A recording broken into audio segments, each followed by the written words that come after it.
Ya, assalamualaikum warahmatullahi wabarakatuh. Pada pertemuan kali ini di bab 2 estimasi biaya konstruksi dan properti akan mempelajari volume pekerjaan konstruksi bangunan gedung. Kompetensi dasarnya 3.2 menerapkan prosedur perhitungan volume pekerjaan pada pelaksanaan konstruksi bangunan gedung. 4.2 menghitung volume pekerjaan pada pelaksanaan konstruksi bangunan gedung. Jadi kalian akan mempelajari volume itu apa, volume itu kita akan pelajari ya.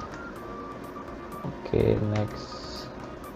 Kok sulit ya, bentar. Nah, ini peta konsep yang pertama, volume pekerjaan konstruksi bangunan gedung. Yang A, makna volume pekerjaan konstruksi bangunan. Yang B, menghitung volume pekerjaan konstruksi gedung. Jadi ada dua subbab ya. Jadi ada makna volume, kemudian cara menghitung. Ini yang A, subbab yang pertama, makna volume pekerjaan konstruksi bangunan. Pengertian volume pekerjaan, kemudian pengertian volume pekerjaan konstruksi bangunan, yang kemudian membaca gambar bestek.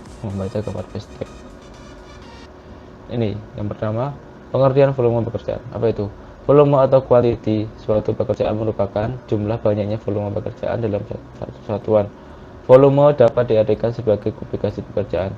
Volume kubikasi yang dimaksud di sini bukan merupakan volume isi sesungguhnya, melainkan jumlah volume pekerjaan dalam satu kesatuan. Jadi volume itu bukan isi ya. Jadi kalau kalian mungkin waktu SMP itu kan ada rumusnya panjang kali lebar kali tinggi, itu isinya volume tabung atau volume kubus. Nah, itu bukan seperti itu. Jadi yang dimaksud dengan volume di sini itu bukan volume kubus atau tabung, melainkan itu adalah volume itu adalah quantity atau jumlah dari suatu pekerjaan. Quantity ya, tahu quantity ya, kualitas sama kuantitas. Kalau kualitas kan mutu, kalau quantity kan jumlahnya, kualitas quantity. Nah, yang kedua, pengertian volume pekerjaan konstruksi bangunan. Volume pekerjaan konstruksi bangunan merupakan suatu perhitungan banyaknya pekerjaan dalam hitungan satuan saat melakukan konstruksi gedung. Berbagai pekerjaan dalam konstruksi bangunan harus dilakukan dengan memperhatikan berbagai kebutuhan dan kemampuan para pekerjanya. Dalam hal ini diperlukan berbagai perhitungan. Jadi volume pekerjaan itu dihitung. Misalkan pekerjaan fondasi, nah itu dihitung volumenya berapa, menghabiskan pasir berapa, menghabiskan batu belah berapa, itu namanya volume. Jadi volumenya batu kali itu berapa dihitung, namanya volume seperti itu ya. Yang tiga, membaca gambar bestek. Itu gambar bestek kemarin kelas 10 udah saya kasih tugas gambar teknik gambar bestek ya. Apa itu? Tahukah Anda apa hubungan antara membaca gambar bestek, gambar kerja dengan perhitungan volume pekerjaan? Mengapa gambar bestek perlu diteliti dan diperhatikan dengan baik? Hal tersebut dilakukan dengan tujuan untuk menghitung volume tiap pekerjaan sesuai susunan pekerjaan dengan ukuran yang sebenarnya. Jadi nanti waktu kalian itu menghitung volume, itu yang dihitung itu gambarnya itu apa ya, gambar bestek. Jadi gambar bestek itu dihitung, ketemu berapa, luasnya berapa, misalkan luas lahannya berapa, 42 meter persegi atau berapa, itu dihitung dari gambar. Jadi ada gambar dihitung gitu ya. Nah, ini gambar bestek yang pertama adalah Dina. Jadi ini adalah Dina tipe rumah gak terlalu besar, ada 2 kamar. Nah, itu kalian hitung nanti ini luasnya rumah itu berapa. Nah, yang disebut volume itu yaitu luasnya rumah itu berapa, luasnya halaman itu berapa, luasnya lantai itu berapa. Nanti kebutuhannya untuk pekerjaan keramik itu menghabiskan berapa keramik. Nah, itu dihitung di situ ya.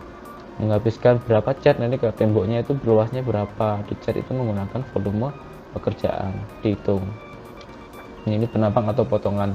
Nah, ini potongan gambar. Jadi ini potongan AA, lihat ya, potongan AA. Lah di sini kan ada di sini ada namanya potongan AA kan yang melintang ini di tengah ini A, simbol A ya toh, kalian lihat tuh ya, yang tengah ini dipotong. Nah dipotong itu gambarnya seperti ini. Jadi kalau rumah dipotong tuh seperti ini, kelihatan bagian dalamnya. Ini namanya gambar potongan. Ini gambar potongan ya.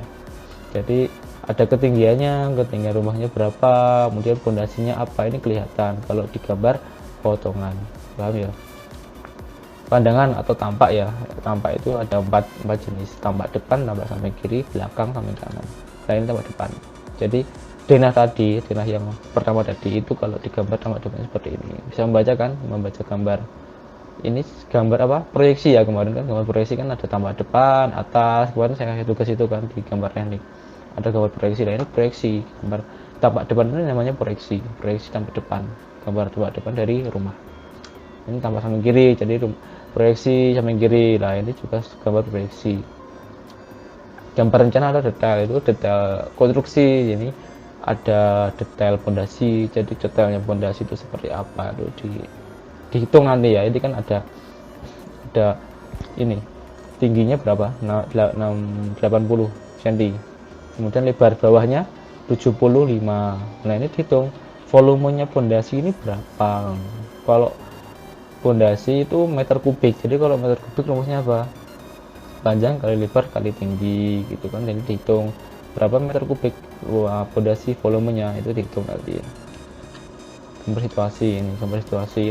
Gambar situasi berguna untuk menjelaskan atau menunjukkan keadaan sekitar tempat di mana bangunan tersebut didirikan. Ini namanya gambar situasi atau gambar layout ya biasanya. Yang B, menghitung volume pekerjaan konstruksi gedung. Menghitung volume pekerjaan konstruksi gedung dibagi menjadi dua: uraian volume pekerjaan, kemudian cara menghitung masing-masing volume. Oke. Langsung ya, uraian volume pekerjaan ini. Uraian volume pekerjaan. Salah satu tahapan yang perlu dilakukan dalam menghitung volume adalah menguraikan masing-masing volume pekerjaan. Uraian volume pekerjaan, kemudian dari uraian tersebut masing-masing harus dihitung volume pekerjaan. Uraian volume pekerjaan adalah menguraikan secara rinci atau detail besar suatu pekerjaan. Itu jadi uraian itu yang dihitung itu apa aja dalam satu rumah, itu yang dihitung itu pekerjaan apa aja. Langsung saja oleh ini loh. Penyusunan uraian volume pekerjaan tersebut diurutkan berdasarkan urutan pelaksanaan pekerjaan. Volume pekerjaan disusun sedemikian rupa secara sistematis dengan lajur-lajur tabelaris dengan sistem pengelompokan sebagai berikut. Nah ini, jadi yang dihitung itu pekerjaan awal, pekerjaan galian, pekerjaan pondasi, beton, pekerjaan dinding, pekerjaan kusen, pekerjaan rangka atap, pekerjaan penggantung, pekerjaan lantai, pekerjaan sanitasi. Ini pekerjaan awalnya apa, persiapan. Di bab kemarin kan udah dipelajari kan persiapan itu apa, mengukur plank, kemudian pembersihan lahan, membuat UZ atau direksi kit lah, itu dihitung nanti biayanya berapa. Pekerjaan galian apa kemarin, menggali pondasi, menggali pondasi batu kali, menggali pondasi stros atau tiang pancang. Kemudian pekerjaan pondasi itu pondasinya berapa. Beton itu apa, putih, kolom, balok, plat, itu beton karena terbuat dari beton. Dinding batu bata, kusen, pintu dan jendela.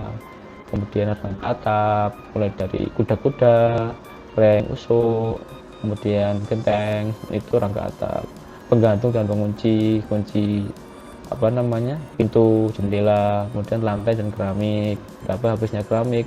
Sanitasi itu terkait dengan air, septic tank, air kotor, air bersih. Nah itu uraian volume pekerjaan. Nah semuanya ini dari pekerjaan A sampai J itu dihitung volumenya berapa jumlahnya yang setiap volume itu. Kemudian dari volume itu kita bisa mengetahui harganya atau biayanya. Udah ya, sampai di sini dulu untuk volume pekerjaan. Jadi ini dipelajari ya.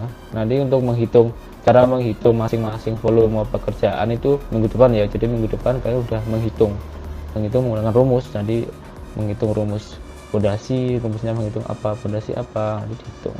Oke, udah ya, saya akhiri. Assalamualaikum warahmatullahi wabarakatuh.